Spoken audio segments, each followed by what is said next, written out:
Well, many married couples are terribly, terribly lonely.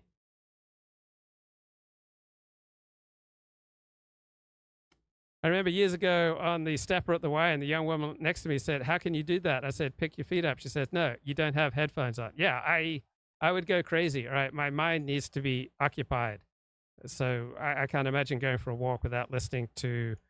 Usually, I'll listen to a book, but sometimes I'll listen to a podcast. Okay, look at the power dynamics in this marriage. Right, they were in a lopsided relationship, with Gabriella submerged in a fantasy dream world of sacrificing everything for a distant mythical Russia. And so she pressured her spouse into going along with it.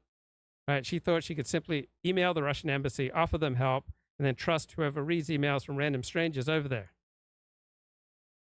Right? She called her spouse a coward for showing any hesitation about being a traitor to America.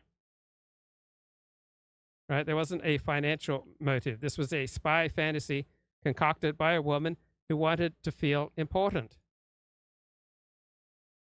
Gordon Black, Staff Sergeant in the U.S. Army, was arrested in Russia in May, accused of theft. He was involved with a Russian woman in Vladivostok, right? And he was nabbed there. He's in the middle of a divorce from his American wife.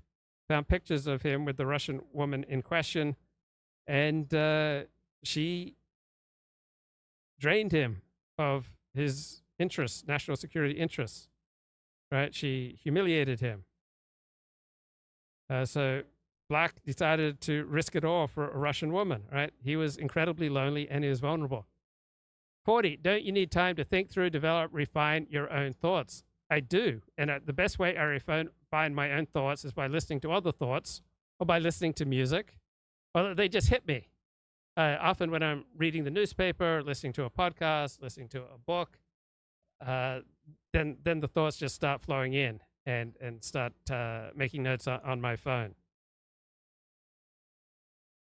So all sorts of people with access to sensitive information, right, will give it away for the illusion